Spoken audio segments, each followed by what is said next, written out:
On this week's episode, another dark tale from the lore of Boston's past.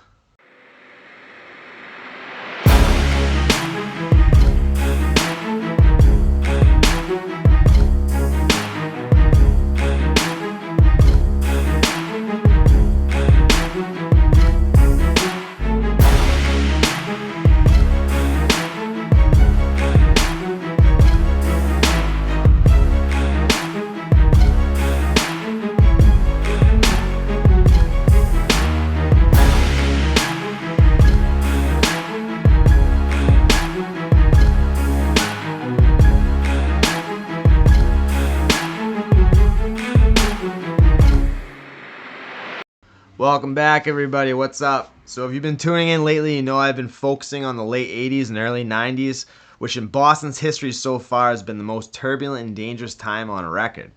Now, unfortunately, this was the trend nationally at the time. In response, politicians and law enforcement officials decided to double down on hard-nosed policing and mass incarceration. I guess their mindset was to counter the deteriorating situation in America's inner cities with an even heavier hand than they'd already been using. Obviously, this is something that most rational Americans now, in hindsight, know simply does not work.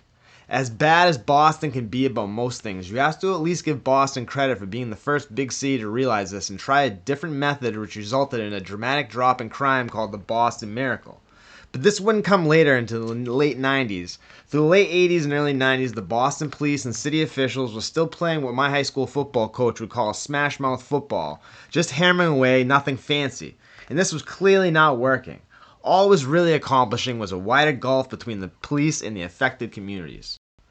One such man in the city of Boston that was crusading against this crime wave was Assistant District Attorney for Suffolk County, Paul R. McLaughlin. Apparently, friends say that McLaughlin could have gone anywhere and done anything for a career, but instead chose to stay in Boston. He wanted to try to do his part to help combat the deteriorating situation in the city. He came from an important family. His father was Edward McLaughlin Jr., and no, not Edward Punchy McLaughlin. Instead, his father Edward was former lieutenant governor of Massachusetts and had been close with JFK. Apparently, the elder McLaughlin served in the same boat squadron as Kennedy in WW2 and was a major organizer during his presidential campaign in 1960. So obviously, with those types of connections and having previously held the office of lieutenant governor, Edward could have pulled some strings and gotten his son Paul a job anywhere. It was obvious that Paul McLaughlin had a sense of duty and service that drove him, and he wasn't interested in the cushy job that his father got for him. In his opinion, he was most needed right here in Boston to help fight the escalation of crime in the city. So he joined onto a team that were pooling their resources to combat different street organizations that were causing havoc in the city. Now, if you watched my previous two videos, I talked a lot about the unique street politics in the city of Boston, how almost every project and neighborhood identified with a different sports team. Also, Boston is so dangerous because literally almost every single street has their own thing. So obviously when rivals live in such close proximity to each other and when sometimes you are virtually surrounded by rivals, life can be extremely dangerous. I've been focusing on the late 80s and 90s in these videos, but in a lot of these neighborhoods the situation is still very real to this day. Of course, over the years, details changed and so do a lot of the people involved. But back in the early 90s, when Assistant District Attorney Paul McLaughlin was plying his trade, one person who kept popping up in his caseload was a man named Jeff Bly. Mr. Bly came from one such small street in Boston's inner city that had its own thing like I had previously mentioned. He came from a little one-way street in Mattapan called Theodore Street. For a tiny little one-way street, they developed quite a reputation, and Bly was a big part of that. In the papers, they were referred to them as a posse, but I've been told they wore Seattle Seahawks gear back then, and some people called them the Theodore Street Seahawks. Either way, they were formidable for a small hood. Theodore Street, like I said, was a tiny little one-way street that was in hostile territory. Now, if I had better technical or editing skills, I would have brought up some interactive map or Google Earth so you could see live pictures, or better yet, overhead drone footage. Unfortunately, I don't have any of those things. Hopefully when I'm editing this video, though, I can find a clear enough picture to show you what I'm talking about. But if not, just Google Theodore Street for yourself and you can see what I'm talking about. It's connected to the busy Morton Street, but you can't access that street through Morton. It's only an outlet there. To access Theodore by car, you need to enter Middleton Street, which begins off of North Oak Street, and then the straight street takes a sharp left turn, and Middleton Street turns into Theodore Street. So literally Middleton Street takes a sharp turn and then becomes Theodore Street very briefly before emptying out onto Morton Street. Geographically, it's basically landlocked and there's very little actual real estate. It didn't help that Middleton, of course, had their own crew, and Norfolk, just 2 streets over, had a very strong presence as well. Which reminds me, quick correction from my last video. Although Norfolk did rep Bulls later, they were originally the Norfolk Kings, and they were a much stronger presence. People in the comments were chiming in. Naturally, tensions mounted between these neighboring streets as it did in many neighborhoods in inner-city Boston's complex web of small winding streets and housing projects. The main issue that arose between Theodore Street and neighboring Middleton Street was location and money.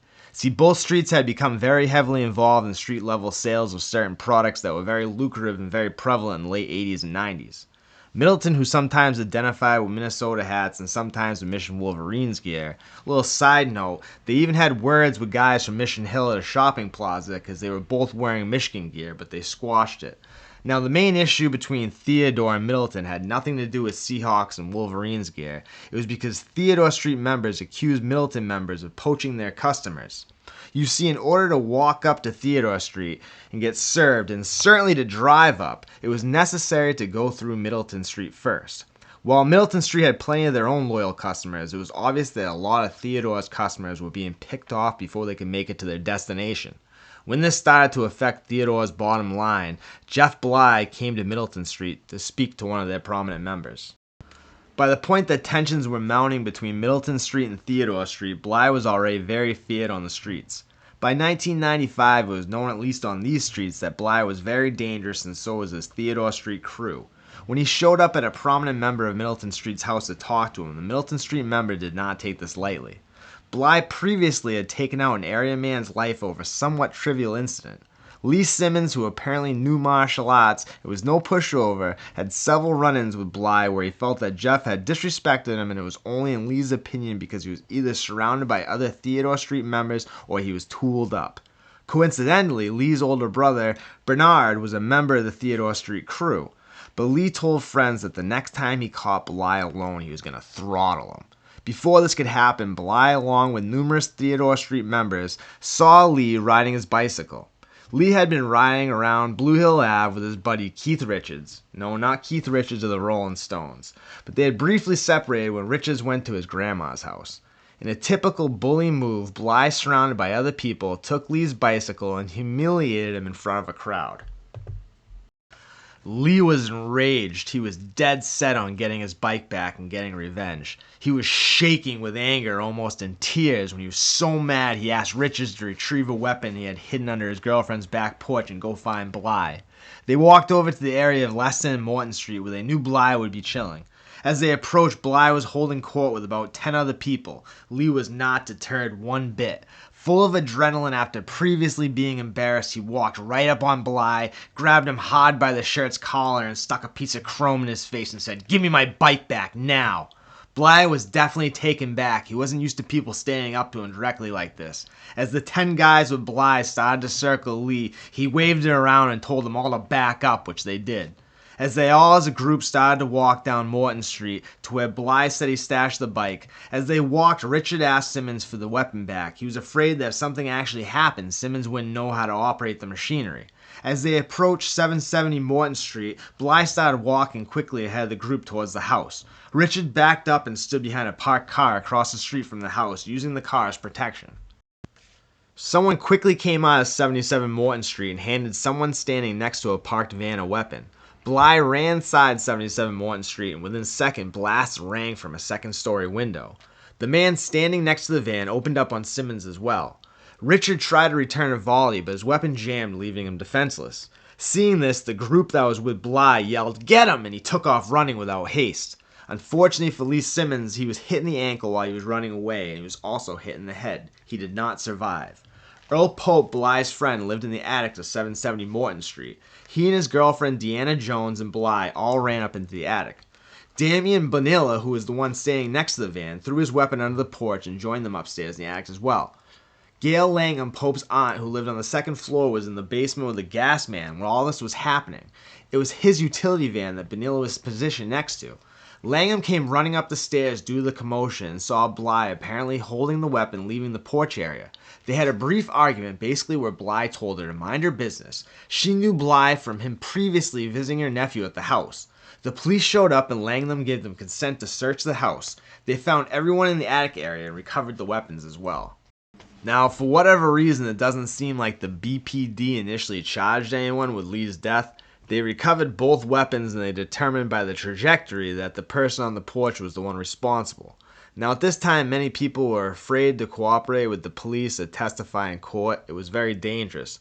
Boston still has an extremely low clearance rate on violent crimes. A very small amount of violent crimes get solved and the percentage of convictions are very low. Bly apparently told people in the area that he did Simmons, and he claimed that he took his bike because Lee took something on consignment and never paid him back for it. This definitely added to Bly's reputation and that of his crew on Theodore Street. Like I said, for a small hood on a little one-way street in Mattapan, they were a feared group. This was a common occurrence on the streets. Guys who committed crimes would be walking around. Everyone knew it was them, but nobody would tell the authorities. I would have to believe that this just adds to the aura of guys like Bly, who gave the impression that they had no fear and that they could get away with anything. The next situation that happened with Jeff Bly, though, took him from a simple street thug to the stuff of Boston crime legends. Paul R. McLaughlin felt an extreme sense of action in the early 90s as Boston was descending into chaos. Violent crime in certain areas of Boston was an everyday occurrence in some neighborhoods multiple times a day. Innocent people who had nothing to do with the street were becoming victims. Parents didn't feel safe letting their kids out to play. Normal everyday people were fed up with living like this. Boston's first response was to come at the problem with force. Let's arrest and convict and incarcerate our way out of this problem, right? After a decade or so of locking everyone and anyone up, officials realized this wasn't working either. But that was later on during the decade. During the early 90s, the idea was still to go at these street organizations hard and try to lock up all the troublemakers. Paul McLaughlin joined a special task force as the ADA for Suffolk County, and their objective was to find the leaders and instigators of the violence, target them for investigation, put a case on them, and get them off the street. Their thought was to get the worst of the worst, and the rest were mostly followers. Law enforcement believed this would be a quick fix to a lot of the problems on the street. One man that kept coming up on McLaughlin's radar was none other than the dangerous Jeff Bly. He had put 2 previous cases on Bly and tried him, but both times Bly was acquitted. One was a trafficking charge and the other was an attempted body, not light stuff. Bly felt that McLaughlin took the acquittals personal and wanted him bad, and basically wouldn't rest until he had him behind bars. Unfortunately, in April 1994, Bly gave him an opportunity when he apparently carjacked a man named Dana Alston. Bly was arrested and charged with the crime, and even though Alston was being heavily intimidated by Bly and the Theodore Street crew, he was resolved to testify and put Bly away. I'm not sure if Alston was under police protection or not, but Bly and his associates could not get to him. Bly was bugging out. He thought McLaughlin was going to bury him. Like I said, in the late 80s and early 90s, the U.S. was bringing back these draconian sentences to try to scare criminals straight. Bly was convinced he was going to get life sentence for this charge. He was stressing, walking around deep in thought, talking to himself. Then finally his mood completely changed and he said out loud, "I got it!" He pulled his buddy Ricardo Gittins aside and started excitedly whispering in his ear.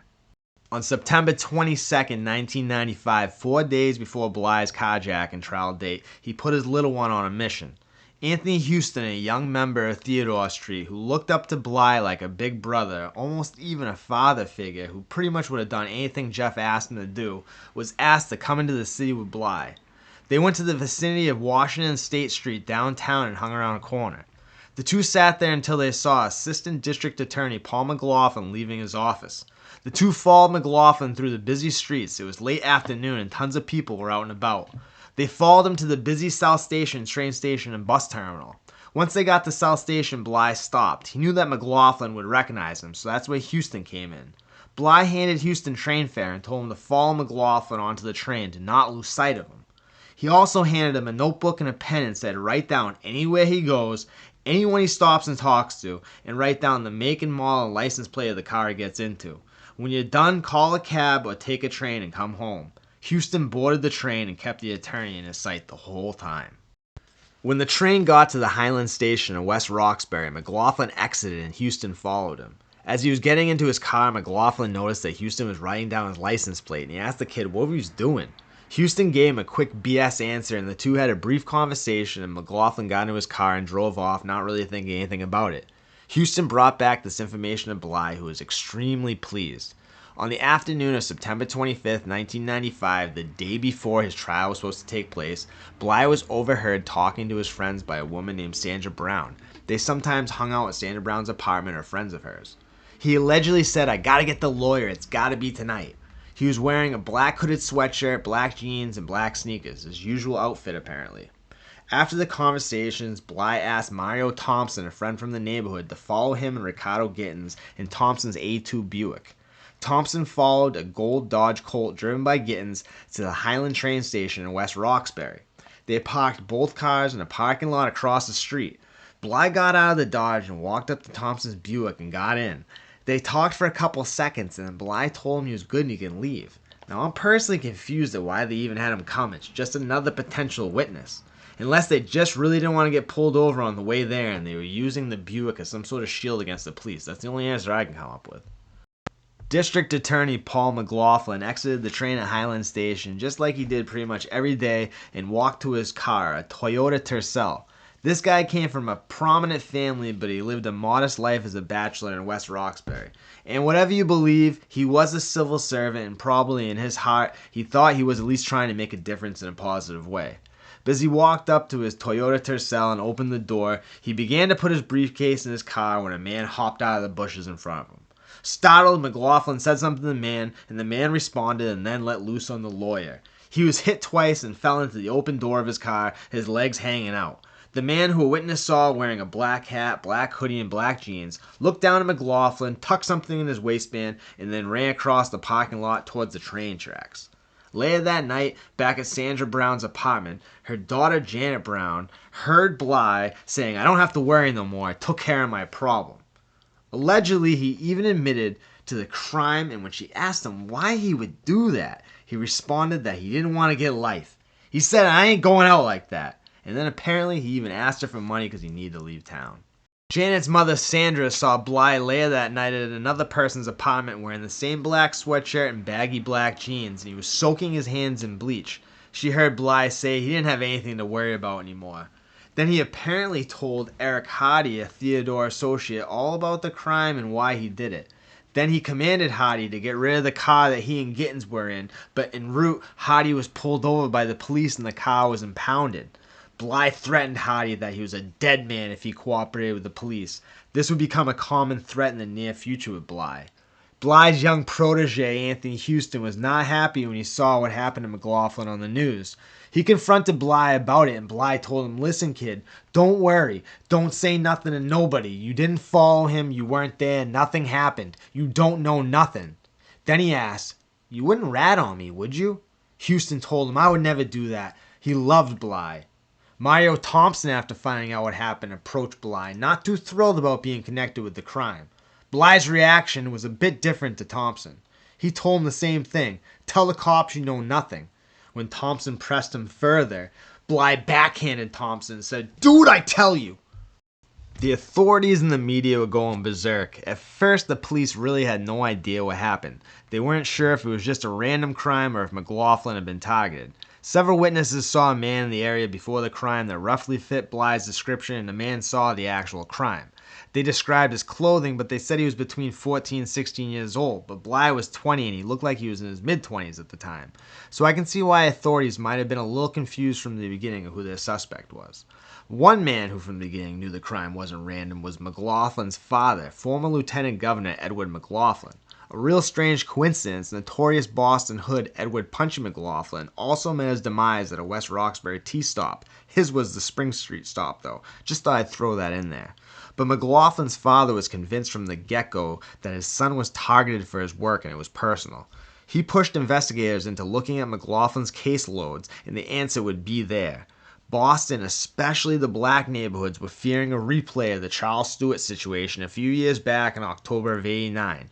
When originally authorities thought a black man was responsible for a white woman's death, they practically destroyed the entire neighborhood of Mission Hill and harassed every male resident there.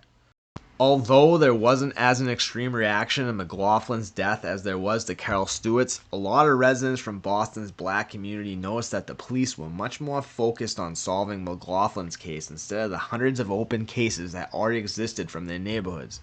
One person from the area tells me that it was like they didn't even care about that dude Lee Simmons that got killed, but they were pulling out all the stops to find out who was behind McLaughlin's death. It's fair to say that Jeff Bly moved incredibly sloppy when pulling off this mission. Not only was it ill-conceived, like for real, they still had the original witness Dana Alston. Just because the assistant DA was gone doesn't mean they were going to throw the case away. So right from Jump Street, it made no sense. Then he included so many people in the actual operation, people that weren't apparently even down with the mission. Then finally he's recklessly talking about it with people and around people. I think reckless is a good word. Jeff Bly's actions were, if nothing else, very reckless.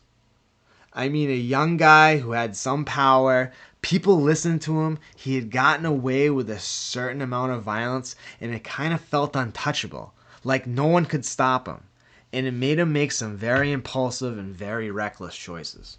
The authorities kept poring over McLaughlin's case files looking for possible suspects. The police were also conducting sweeps, picking up people for other offenses and pumping them for information about McLaughlin. So obviously when all this was going on and Bly approached the prominent member of Middleton Street like I had said before and asked him to take a walk about their issues, the dude from Middleton was a little bit on edge. He tooled up and walked with Bly, who said he came in peace.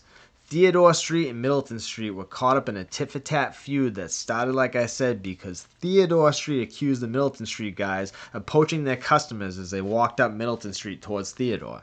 Bly said he didn't want any more problems, he just wanted his cutties to make it up Theodore so they could get served and everyone could make some money.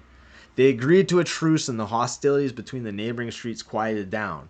Not long after, Bly was convicted on the original carjacking charge that he thought was going to disappear with McLaughlin. He was sentenced to 10 to 15 years in prison for the crime.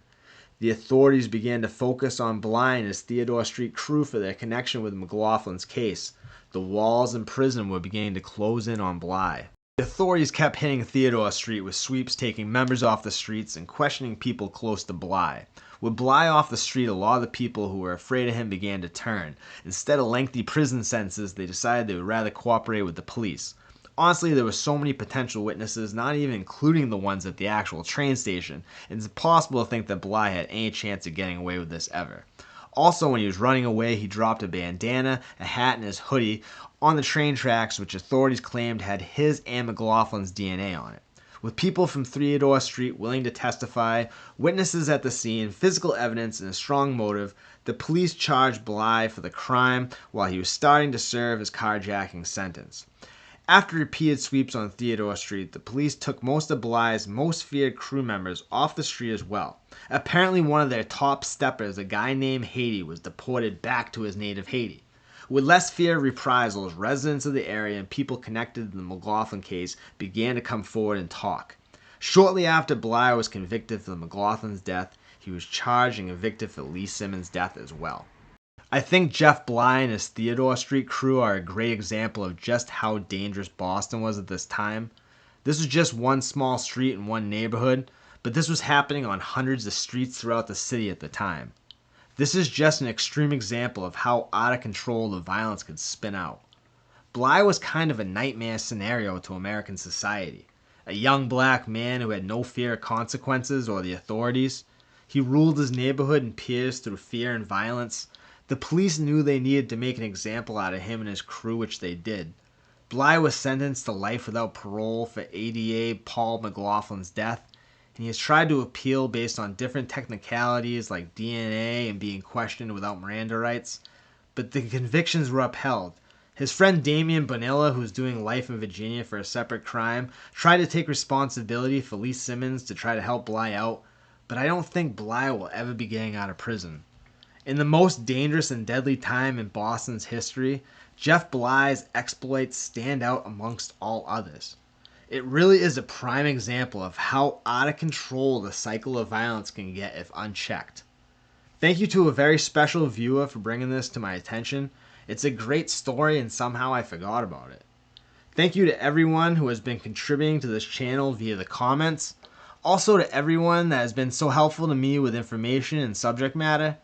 This channel really is driven so much by the viewers, and I'm so grateful to all you guys that watch, subscribe, comment, and contribute in some way, shape, or form. I hope you guys enjoyed this wild story about Boston's dangerous past. Hit the like button if you liked it, subscribe if you're not already subscribed, but most importantly guys, make good choices, good decisions, take good care of yourselves, your family, your friends, your fellow human beings. Try to have a good day, guys. I'll talk to you soon. God bless.